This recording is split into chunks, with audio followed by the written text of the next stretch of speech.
Retour en France, comment permettre aux personnes âgées d'être aidées tout en gardant leur autonomie?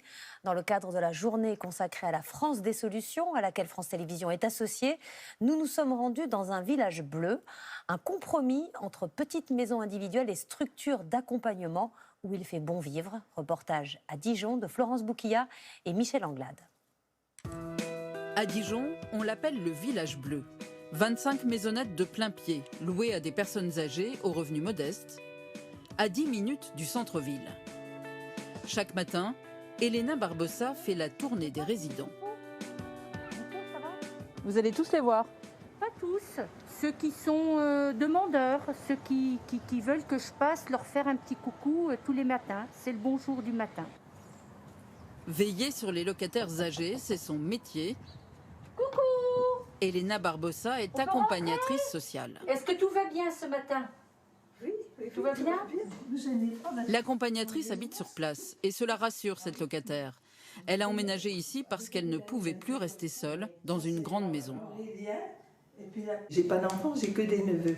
Mais ils sont un peu loin. Si j'ai un problème, on sait qu'on peut appeler Elena. Même entre voisines, si les volets s'ouvrent pas, on s'inquiète les unes pour les autres. Dans le village, il n'y a pas de commerce.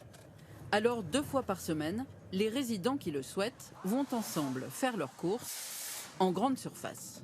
Selon ce que je vois, ça me fait envie, j'achète.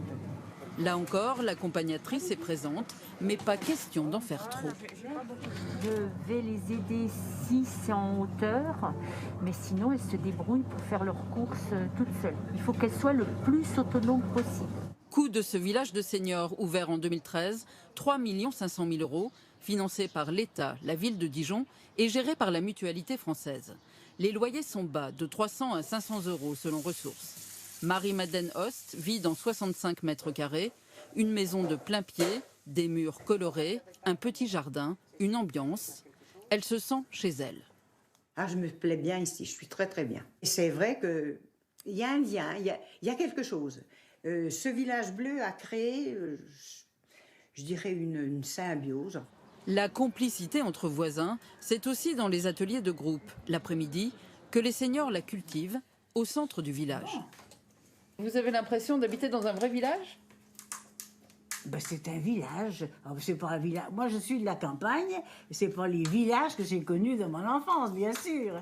Mais c'est un village moderne. Annie Royan, à l'âge de 69 ans, a pu emménager avec son chien il y a 7 ans. Une décision presque sur un coup de tête. Pourquoi j'ai décidé? Parce que j'ai une sœur qui est morte toute seule. Et ici, ce que j'ai vu, ce que j'aime bien, c'est qu'on est autonome et en même temps, on n'est pas seul. Plus de 100 personnes sont inscrites sur la liste d'attente de ce village bleu. Il en existe 11 autres en Bourgogne, des villages où il fait bon vieillir.